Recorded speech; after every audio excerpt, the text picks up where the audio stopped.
Good evening, everyone, and welcome to our bi-monthly meetings for the special needs population named If You Didn't Know, Now You Know. It is with great pleasure that I introduce to you Hiram Hernandez. Hiram Hernandez works for Coastal Wealth.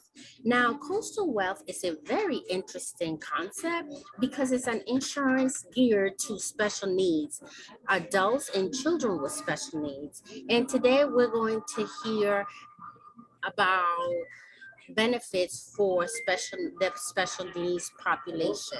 Something that you should know about Hiram is that he has been working for special needs population for over 12 years, together with his partner, Natalie Silva. It is my pleasure to introduce to you Hiram. Take it away, Hiram.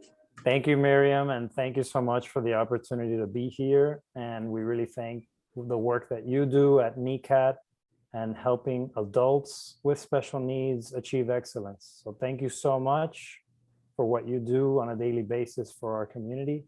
And this presentation, I hope, is going to be valuable for the families that are going to hear it, because these are the 10 steps that families need to be considering when they're thinking about life care planning for their children and adults with special needs. So this presentation is called the 10 steps of planning. I'm going to go ahead and share my screen now so that you can see our presentation and get started.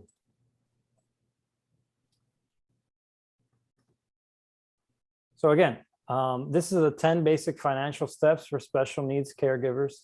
The idea of this is just to get you thinking about what are some of the things that we need to be doing as parents or guardians of individuals with special needs. And it's important to consider what exactly it is that we need to do as a caregiver. And the best way that we've recommended to think about this is putting yourself in the mindset of what would happen to your child or adult with special needs if you were not here. So as a parent, I have 4 children.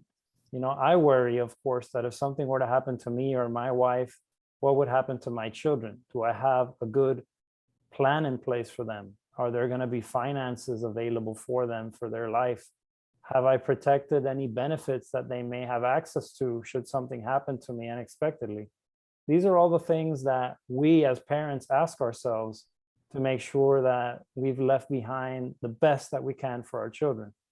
When you start talking about a family that has an individual with special needs, be it a child or an adult, the question really boils down to 2 main things. All of the families that we've worked with over the last 12 years really has 2 main concerns. And those concerns are, number 1, if they have government benefits, how can I protect those benefits and how can I maximize those benefits?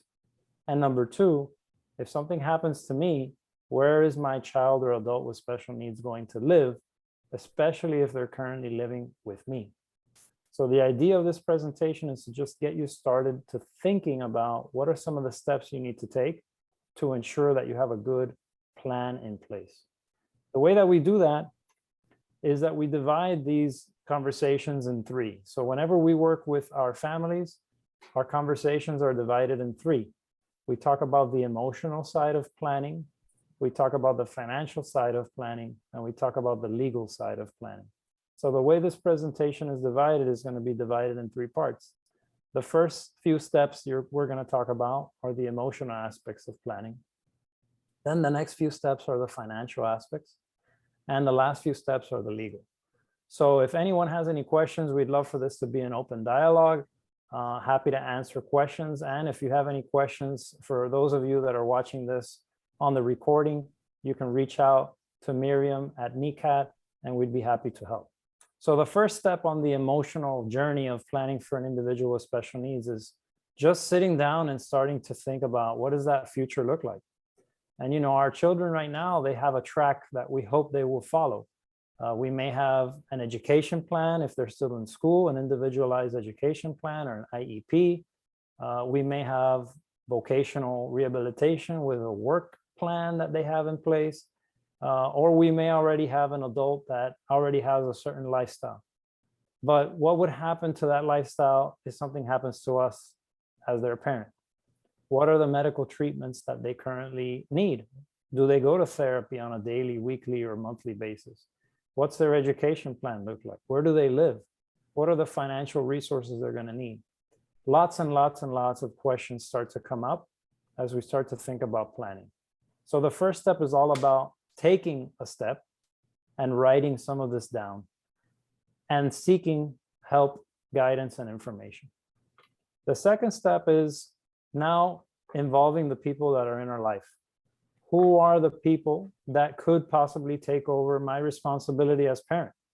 Is it my brother, sister, my aunt, my uncle, my cousin, my children, other children that have that don't have a special need? Who are the individuals that are going to be involved, and what are their concerns? Because they may not be as involved in the day-to-day of my child's life who has a special need. But if something were to happen to me, now the responsibility falls on them. So as the saying goes, it takes a village. And there's no truer saying when we're talking about ensuring that the life care plan of an individual with special needs is the best that it possibly can be, because it does take a village to ensure that they have what they need in resources and in help and in emotional support in the event that a parent is no longer here. So having a family meeting for us as advisors is one of the most critical steps to ensure that the conversation begins. And we know that it can be really hard. Natalie and I have had these conversations with many of our families, and it's hard to open up and have this talk. It's hard to ask the hard questions. It's hard to say, this is what I've done as a parent. This is all the things that you would have to do on my behalf if I'm not here anymore. And to hear what some of the responses might be, and some of them, quite frankly, might be, I don't know if I can do that, or I don't know if I can do all of that, or I think I need help in doing some of that. So having a family meeting really starts to open up this conversation to make sure that the planning you're doing is the best thing that you could possibly do. The next thing, it seems elementary, it seems kind of basic, but we're, as parents, we have everything in our head. We know who the doctors are, who the therapists are, who the specialists are, who the social worker is, who the teachers are, who's the nonprofit organizations like Miriam at NECAT. We know all these things, but we might not have it written down. And the most important part of this process is to ensure that some of this, if not all the information that we have in our head, is as well documented and written down as possible.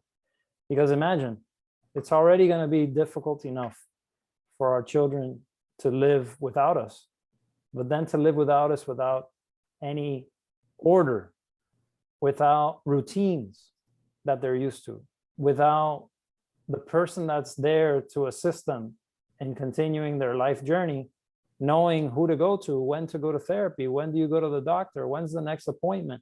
If we don't know some of these basic things, it's going to be that much harder for them to accept and transition into the next phase of their life without mom and dad. So writing this down is what creating a team is about. It's not just, oh, I have an attorney, I did the documents. Great, who's the attorney? Where's their office? Maybe I should call them and talk to them. Who's the financial professional? What do they do for you? What will they do for us once you're not here? Because that work is going to be a lot more than it is today. That's what creating a team is about. A lot of documenting. So this process is about thinking and acting. The next step is, what are the resources? Who can help in the event that something unexpected happens? Am I registered with NECAT? Am I registered with other nonprofits? Am I aware of the government agencies that are out there to assist me now as a parent? And if I am, and I'm already involved in getting the benefits that I can get from my child or adult with special needs, how can I ensure that that information, that process, that transfer of knowledge happens to the person or persons that are going to help us once we're not here? So this is important in terms of not just getting additional resources, learning about things and becoming educated, which is what you all are doing here by listening to this presentation. But it's also about, as a parent, sharing that information, not just with the people in our lives that are going to help us, but with everyone that you come in contact with. You never know what you might learn from someone else that's gone through the same thing. So it's about knowledge. Now we start talking about some of the financial benefits, and we can really go on and on for hours on end talking about benefits and the pros and cons of doing this, that, and the other. So what we're going to try to do in this time that we have is just to talk about the basics and why it's important to plan. Some of you might be saying, well, I don't get any benefits. My child is under 18 years old. They don't qualify because we don't qualify. And so we don't have any benefits. Well, that may be true today, but once your child turns 18, they're now considered an adult. And when that happens, everything changes, because as an adult, you can now apply for benefits on their behalf as an adult, and they can qualify for certain benefits because they're an adult. So the two most important benefits that we spend a lot of time talking with families about is Medicaid and SSI. What is Medicaid and SSI? Medicaid is a health insurance. If we can obtain Medicaid, basically we have guaranteed a pretty broad range of care, health care for our child. The other thing that obtaining Medicaid does is that it opens the door for waiver programs. I know some of you might be saying, oh my goodness, I'm on the Medicaid waiver list. I've been on the list for 15 years and I never get anything. Well, you've got to be on the list to get the benefit, and you have to have Medicaid to be on the list.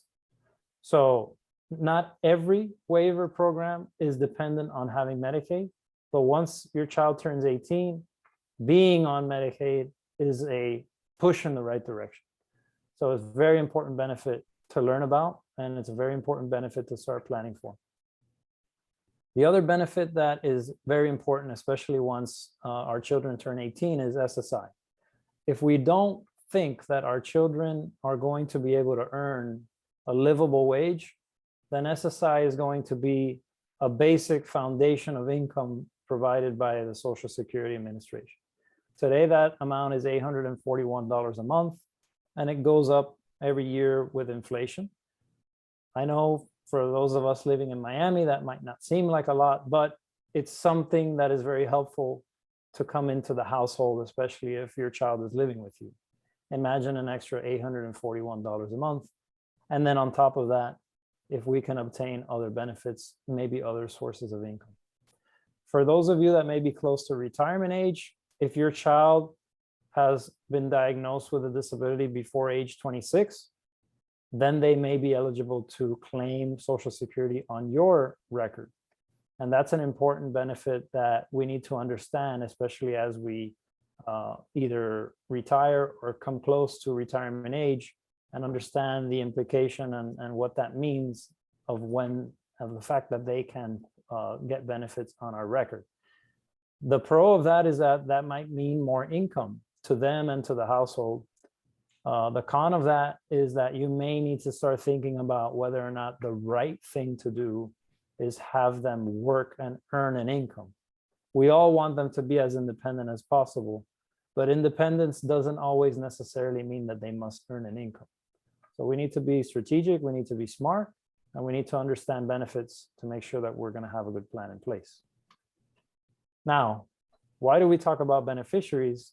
The main reason is, in order for you to get the benefits and to protect those benefits, unfortunately, our children with special needs and our adults with special needs cannot have assets. They cannot have anything worth more than $2,000 to their name. So that means they can't be beneficiaries of any of our accounts. We can't leave them retirement or investment money or savings money. We can't leave them insurance benefits. Very little that they can own in order to ensure that they keep and qualify for benefits.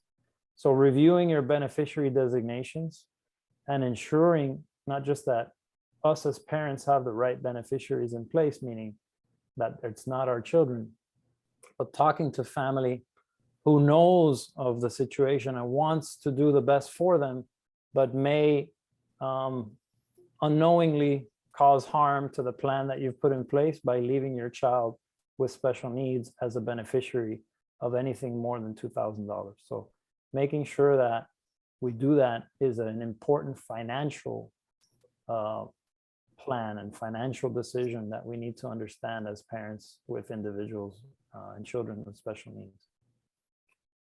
Now we start talking about the legal planning. So we've had our family meeting, we've done some of the financial planning and thinking about these things. Well, how do we put it all together? And a lot of times, this is the first conversation that comes up because, well, if they can't have $2,000 to their name, but I know they need to have money because they can't work, how do I do that? Well, the first step is you need to make sure that you have a will. A last will and testament, what it does is it ensures that you designate custody of minor children, but it also ensures that you transfer your assets to the right people. And the right person, when we're planning for an individual with special needs, is unfortunately not them. It has to be someone or something else. So they need to be reviewed.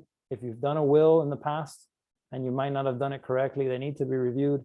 And we recommend that you do it with a special needs attorney that is an expert in this area. The main reason is because most of our families need to put the money that they're going to leave for their children with special needs in what's called a special needs trust. Now, some of you may have heard of special needs trust in the past, but there's some misconceptions there. There's some misunderstanding. What is a special needs trust? What does it do? So the easiest way that I can explain it to you is to say, a special needs trust is like creating a company where you're going to put a manager to manage money or assets on behalf of your child with special needs. Now, why would you do that? The reason you do that is because if you do it that way, it does not disqualify them from obtaining government benefits, because the government just wants to know that your child doesn't have access to or doesn't have control over money. Because if they do, then in their eyes, they have means to provide for themselves. And until they spend that money, the government's not willing to give them more benefits. What a special needs trust does is it takes that money and separates it away from them, where they don't control it. Someone else does. Someone else has to make sure that whatever they need is paid out of the trust. But it's not directly available to our children and adults with special needs. And it's pretty wide open as to what it can provide. It can provide for all kinds of expenses. It can provide for entertainment, travel. It can supplement some benefits. So if you're getting SSI, which is intended for housing and food, it can supplement that because, as we know, Miami is an expensive place to live. So there's a lot that a special needs trust can do. We just have to make sure that we understand how to use it. And that's why we recommend that you talk to advisors like myself and Natalie, and that's why we recommend that you work with a special needs attorney who's going to draft the document and the trust the right way. Now, the last legal part of planning is what happens when my child turns 18? Well, now they're an adult. And in the state of Florida, as an adult, they now have rights. And if we think our children are unable to perform those rights on their own independently, especially their financial decisions and their healthcare decisions, we need to consider if guardianship is appropriate. Guardianship essentially takes those rights away from them. So it is a very definitive and difficult decision to make, especially when we're dealing with children with intellectual disabilities that may be able to make certain decisions for themselves. So there are alternate options to guardianship, like guardian advocacy or even a power of attorney. But it's important that this conversation happen not after 18 years old, a few months before they turn 18. Really thinking about this, because unfortunately there's horror stories and situations that happen that if something were to happen to them and you don't have guardianship, you may not have access to them or to the information about them until you get the access and ability from a court. So you don't want to be in that position should a catastrophe or should an accident happen.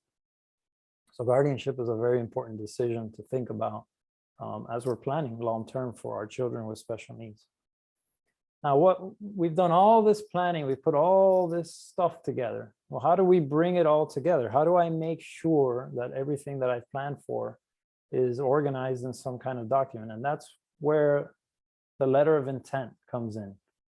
The letter of intent is basically a love letter to document, written to the person or persons that are going to help you make sure that your plan is put in place as best as possible, and that when you're not here, they know what they need to do for your child and what their life is like.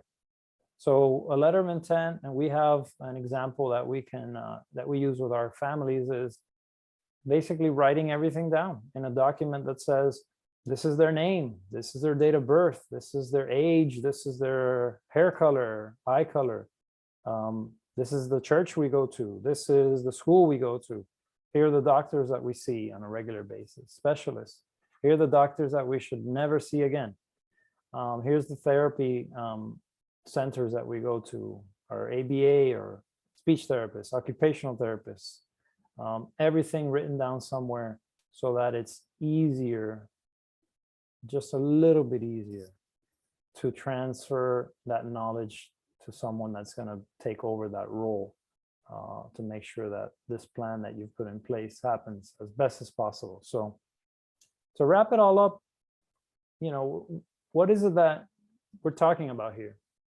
What we're talking about is making sure as best we can that the quality of life that we want for our children and adults with special needs is put in place as best as possible. Now, the way to do that is to plan. Unfortunately, you can't just snap your fingers and it's going to just happen magically. There's no Harry Potter magic wand, unfortunately. As much as my oldest loves Harry Potter, and we've seen the movies one too many times, there's no Harry Potter magic wand for this. You have to take the first step. So we're here to help you. If you have any questions where we can answer, if you want to talk to us, reach out to us, and we love the opportunity to do that. But what I'd like to hear now is, I want to hear a little bit more about NECAT. What's going on with NECAT? What's new? And I hope to talk to some of you in the near future. Thank you again, Miriam, for the opportunity to talk to your families. Awesome. Thank you. I always learn something when you come into if you didn't know, now you know lounge.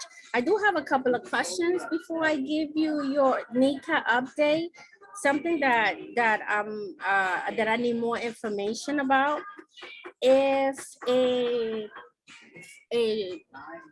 parent of a special needs adult leaves this earth plane, makes their transition, and the special need adult is in their will, what happens? Well, what happens is, if the person with special needs is a beneficiary of anything through a will or through a beneficiary designation, what that means is, if I have a bank account and I put their name on my bank account and they receive that money now counts against them if they're receiving benefits. Now, there's some benefits that will stop immediately and it will take time to recover them. And there's other benefits that get put on pause. So we don't want that, because of course, even a week of not receiving a personal care companion at home, or the therapies that we need, could be catastrophic for some children or adults. So unfortunately, if someone has their child on their will and they're going to receive assets worth more than $2,000, that's something that we need to discuss. That's something that we need to plan for, because 9 times out of 10, that shouldn't be happening. Okay, so let's say someone is listening to this recording and they realize that their special needs adult is on their will. What should be their next step? Their next step should be, if they have an attorney that they already have some confidence and have worked with in the past, they should reach out and try to make that a correction on their legal documents.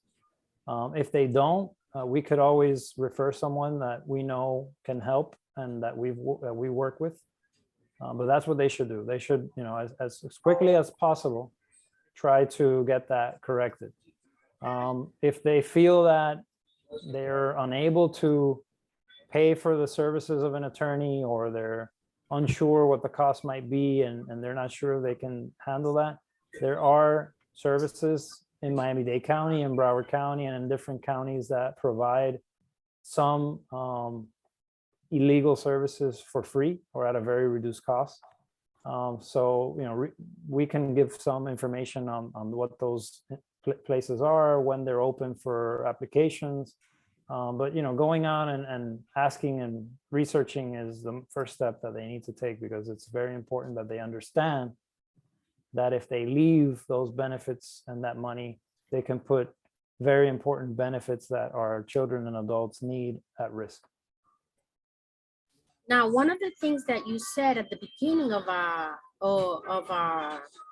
now, if you don't know now, you know, you said something very interesting that rang true to me, and you said there are parents that do not know what to do or are not able to think or imagine that they're able to do this. What do you say to a parent like that? Take the first step. I know it can feel overwhelming, right? So you don't eat the whole cake by shoveling it all down in one bite. You've got to cut it in slices. I mean, if you're Tom and Jerry usually eats the bigger slice all in one bit, but try to eat the smaller slice a little bit and take it one step at a time. So that's what we always recommend. I know, you know, that's our goal. Even when we do plans for families, some families have not done anything. They haven't done any financial planning, any legal planning. They don't have life insurance. They don't have investments. We can't do it all at once. We have to take one thing at a time. So we've got to prioritize. What's the most critical? If something were to happen, what would be the most critical need if I were not to be here? Is it that we need to make sure that we have money? Is it that we need to make sure that I have a will? Is it so? We've got to take those steps. So that's what we usually recommend. And again, we can help figure that out. But that's what I would say. Natalie, whenever you want to give your 2 cents, you're always welcome. Yes, of course. Hi, everyone. So you know, I'm Hiram's colleague. I myself am an adult with special needs. I have cerebral palsy. So my disability is physical, and both of us advocate very strongly for the special needs community. And some of the topics that Hiram spoke about ring very true to me, and I have experience, which is why we do this. My family wasn't aware of some of these rules and regulations and planning steps. So for example, my grandfather, when he deceased, I had just started to finally receive my med waiver after being on the waiting list since I was 4 years old. I finally received benefits a week after I turned 18. Shortly after, only a few months, my grandfather passes away, and nobody knew that he had this account that he was leaving me about $12,000. It was a surprise to everyone. And of course, Social Security got ring, ring, ring. I got a letter in the mail shortly after, you have to come in for, you know, and I got my benefits taken away. Not only did I have to repay back the money that Social Security had given me, I lost my med waiver, and I had to fight to get those benefits back. So if my parents would have known that, or my grandfather would have known that I couldn't get anything more than $2,000, they could have put it in an ABLE Act account. They could have put it in a trust, like Hiram mentioned, and I wouldn't have been affected. I wouldn't have lost my benefits. So that's why we do this. And that's why it's so important that you guys are attending this workshop and that NeoCat is providing this information to you guys, because it is critical. It's things that we're so busy in the day-to-day that we don't have time to sit and think about how simple things that we don't do now can have a huge impact in the future. So that's why we decided to, you know, move our practice to focus solely on special needs in order for us to be that resource and be that place for families to get our services and for us to guide them throughout that process. I have a question for you, Natalie. For those families that are less than able to afford services, how do you help them? So we do not help them, unfortunately, if we're not able to get a fee for our time, but we can guide them and point them in the right direction of where they need to call in order to apply for a benefit, or a website where they can get the application needed. The SSI is simple. Anyone can just call the Social Security office, say they're calling to apply for the SSI and go through the steps. The same thing with the med waiver, they can call APD. It's not as easy, that process, but you can reach, you can do the work yourself. It's only for those families that need guided help, from us, then we would charge a fee for our time. It's my understanding that you also have some type of grants that you are part of. Can you explain how that works? Yeah, so sometimes there's different non-for-profits that are able to obtain grants. And then those non-for-profits will either, send an email blast or get a group together of families that they feel would qualify depending on income or disabilities, things like that. And then we provide a special pricing with that non-for-profit with those grants in order to provide families some benefits and some services. Awesome. Also, there's something I heard something about only 4 entities like you, like Coastal Wealth, that do this type of work. Tell us about that. Yeah, so in the US, there's very few financial services companies that have expertise in this area of working with families that have special needs. Mass Mutual, which is a company that we're affiliated with through Coastal Wealth, has a national group that is dedicated to educating advisors across the nation on working with families that have special needs. Mass Mutual created the designation or the education curriculum that's offered by the American College. So we have a very unique specialty in this area to work with families to make sure that we plan the right way and we know how to get benefits, we know how to maximize them, and we know how to make sure that we have the right plan in place for families. So that's why we're here. That's why we're affiliated with Mass Mutual. Of course, as planners, our focus is on the best for the client. So we work with that frame of mind. Whatever is best for our client is what we do. So if it's XYZ company, or if it's XYZ investment, or if it's XYZ process, that's what we're going to do for our client. Indifferent of any company that we may or may not be affiliated with, we're going to do what's best for our clients' needs. So that's how we work. That's awesome. Thank you. So now, and I apologize that I have so many questions. Let me answer your question. So, of course, you were one of those blessed people that were with NECAT Foundation of Excellence since the beginning. And so let me tell you what has happened since the last time we spoke. We now have a Medicaid waiver. And so that means that we're able to provide services. We have services, we're providing physical therapy, we're providing speech therapy. So I'm going to stop right there because I also want to say that we are looking for speech and physical therapists who are willing to work per diem in the homes.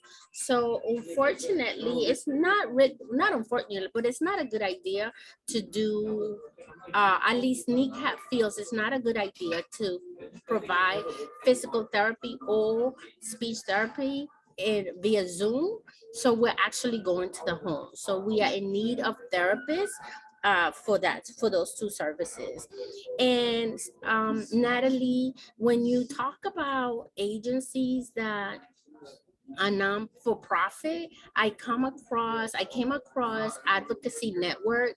So NECAT was blessed to acquire a grant through the Advocacy Network. So we're providing HHH services, which are home health aides.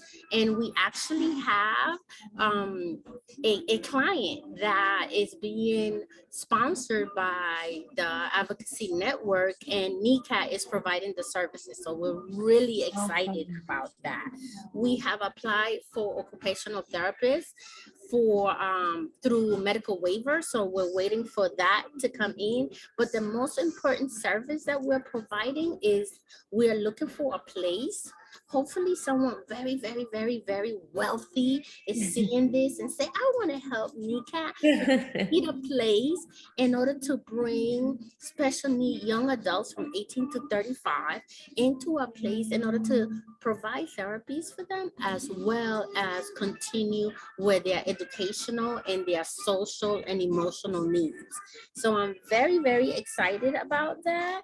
I thank Coastal Well for having us, supporting us, as well as the Advocacy Network.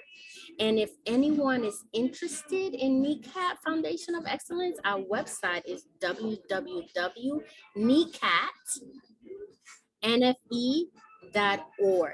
Again, that's www.necatnfe.org.